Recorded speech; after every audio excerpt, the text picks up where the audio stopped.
Hi Virgo, welcome to your astrology and tarot scope for April 2019. So Virgo, first off, we have the sun and the new moon all in Aries. This will bring you some kind of financial boost, particularly if you're married. You may benefit from a partner, you may benefit from a business partner. You will find that there will be somebody in April who seems to be assisting you in terms of your financial situation. So be it that your work life and your romantic life sort of merge is one possibility, but it's likely that you'll have more power, or you'll be seeking more power within your work dynamic. There's a strong focus as well romantically on intimacy. For those of you looking for a partner during this type of time, when you meet somebody, they're usually more deep, they're usually more thoughtful, and there's more of an intense connection rather than light-hearted. Venus is still in your partnership sector right up until the 20th when it rejoins in Aries. And this, again, is going to bring some feeling of intense connection. It may arise some jealousy. That's one thing. If you're single, as I say, it's a brilliant time to get out there and mingle because Mercury is no longer retrograded in your sign. But it would be wise to look for somebody new once it's gone out of shadow in mid-April, because shadow time can still be it can still feel like you have the effects of Mercury retrograde going, even though it's gone direct. So just bear that in mind. You may be more intense than usual, Virgo, or you may feel more intense about your relationships and about your self-esteem. So it's really important to take care of yourself and give yourself positive affirmations that you are enough. You're enough as you are. You're enough of a person. You're everything that you need to be, and you will find everything that you need within somebody if you are single. And if you are committed and you're finding that jealousy and things like that are sort of rearing their head, then you have to really think, what is the trigger? Where is it coming from? Go deep. When 8th house energy is prevalent, it means that you need to go deep. Mercury's going to head there on the 17th too. So if you're trying to run away from something, Virgo, it's not going to happen. You may try and dive your nose right into your career to avoid these issues. There's a strong desire to be recognized. You will be recognized for your accomplishments. You might be a bit shirty with people that you work with, though. Or people that make you feel like your reputation's being questioned a little bit. If you had a business, what would it be? Think big, but also try and show a little bit of patience for the people that aren't quite as ambitious this month, because you might feel like everyone's slowing you down a little. And with the full moon in your financial sector on the 19th, you will be hyper aware of what makes you feel secure. And if it's money, that's going to be where your attention's going to. You want to feel very secure and settled. You feel like that's where your worth is coming from this month. So have you been too restrictive with your money to yourself, or your attitudes towards money holding you back? And how do you feel about yourself as a person? As I say, Virgo, you are enough. And when the sun changes to Taurus, the energy shifts to being a bit easier on you, with it being in a fellow earth sign, with it being in your 9th house. Things get a little bit more carefree going into May. So Virgo, let's add some cards to the mix, see if we can embrace some more. So you're really thinking about the future, and you are, as we say, 2nd house, number 2 of wands. You are thinking a lot about what makes you feel secure, what makes you feel valid, what makes you feel valuable, Virgo, which is something that you downplay quite a lot, would be your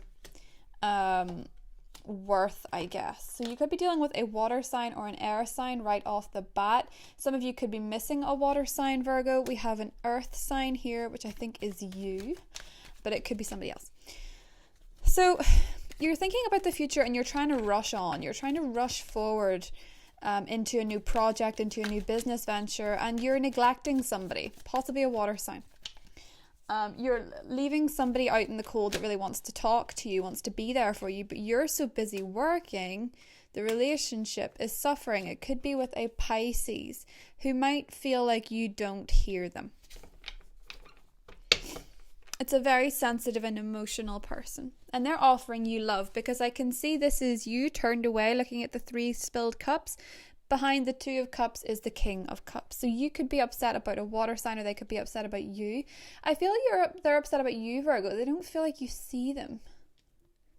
They feel a bit ignored, or they feel like they were never getting your full attention, and there is potential then that they might decide to leave because they're hurting. They're very, very, very upset. As I say, this can be flipped around. It can be the other way. I sense very much it's either with somebody who's very, very spiritual, magical, mystical, or it's with somebody who is a Pisces. Well, they usually are that way inclined. I feel with Temperance and the High Priestess, there needs to be, a real exchange of feelings. And you this month can go deeper. You can go very, very deep into what it is that you are feeling. But there's a conversation here that needs to happen. And it's almost as though people in work, people in business, everything is just taking your focus away from somebody who needs you. Now, this doesn't have to be romantic, but the 8th house energy puts a really strong focus on intimate partnerships, and intimacy isn't always romantic. As I say, it's people that you can really talk to, people that you can really connect with. They feel a little bit like you've shut them out or you've ignored them, and it may just be because you're invested in other things, and it's really getting to this person, I think. And it's almost as though it's making them feel very, very disconnected to you. And in turn, they're then turning their feelings towards something else. Do you see what I mean? But I don't feel like it's going to be something that, I don't feel like the energy goes that way for a very long time, personally. Because I feel like you get it. I don't know if they tell you, but you get it. Because this is you kind of turning your back on work. And the High Priestess and Temperance is about reconnecting, because you're connected spiritually. You can't actually break that connection just because one of you buries yourself in your work or their work or whatever it is. I do feel you're dealing with a very, very sensitive person. And it could be a parent for a lot of you. Some Virgos may be feeling with the 8th house energy that it's all a bit much. Now, when you feel like things are so heavy, Virgo, and you do try and bury yourself in a project or in something, oftentimes you shut yourself off so well that you get stuck. There's a reason that the Hermit energy is your major arcana, because you do isolate yourself from time to time and look for the answers, because without the answers, you just feel empty. So when you feel empty, you go inward. And all I'm saying is that there's people around you who feel like they need you. They feel like they want to be connected to you. And you're just embracing, everything that's going on in your workplace. But I sort of get this impression, Virgo, that if you don't balance or at least moderate the time that you spend with the person that feels neglected, they may go. They may shut the gate, because the High Priestess is the gatekeeper to all that's spiritual. She sits at that gate and she guards it. And I get the impression that with this person, once the emotions are all run out, if you leave them to their own devices and they drain themselves, you may just need to get in there before the gate closes, is all I'm saying. I'm saying this could be either way around, of course. I do get that impression that it can go the other way. I'm going to draw one more card. The High Priestess, it's very likely to be the ideal, somebody that is very, very beautiful to you. Yeah, the Lovers. Somebody who's very, very, very beautiful to you. And for me, I'm seeing this as being somebody who could make you really very happy. But the Knight of Swords is getting in the way. So there's the potential for a great love, is what I'm seeing. Especially if you're a male Virgo dealing with a woman, and especially if she's a water sign. There's a real sense that this could be your ideal match emotionally, and you feel very, very, very drawn to this person, but you might take them for granted in April. You will be seeking deeper connections, but you will also be putting all your energy towards your career and that could be detrimental to your relationships. Temperance isn't necessarily, balance. That's more justice. Temperance is more about being moderate. And if you understand temperance as a term, it's all about abstaining from alcohol. I sort of see this as abstaining from love. So it's kind of as though you move away from it. Now, it could also be a fire sign because we have the fire symbol within temperance. It could be that.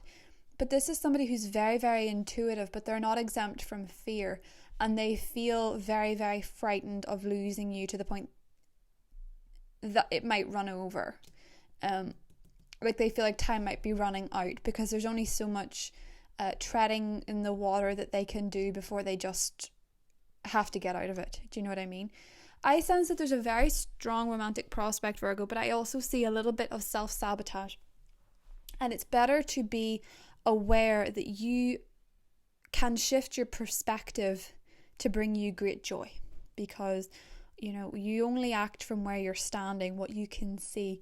And if you are standing looking at these 3 spilled cups and you ignore the 2 behind you, you will feel very, very sorry when this person goes and you see them as the ideal.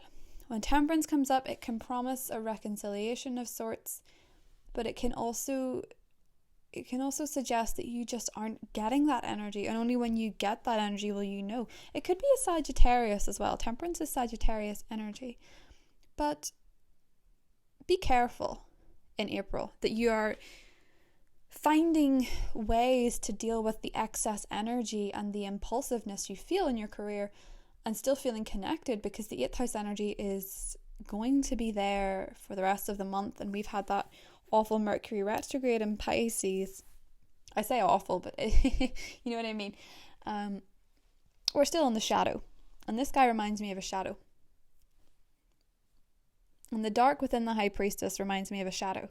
So the shadow period is still wreaking a bit of havoc in your relationship life, whether you care to admit it or not, Virgo. If we're dealing with a relationship that you're struggling to move on from, you're probably missing somebody that's right under your nose. And some of you might have set your sights on someone who's unattainable. That's a possibility. But if you are looking for romance, Virgo, it may be one of those romances that appears that is intense from the get-go, and it's worth being aware whether or not you can fully dive into this. So it's very promising energy. Just has a little bit of a tinge warning on top of it, Virgo, but you guys are more than capable, When the sun moves into Taurus, this kind of thing is going to come a lot easier for you, okay? So think about the future. Think what you want your future to look like, but what is it that's going to truly make you happy? And then that will help you decide where you're investing your energies this month. So, love you guys very much. Take care, and I'll see you in the next set of readings. Bye.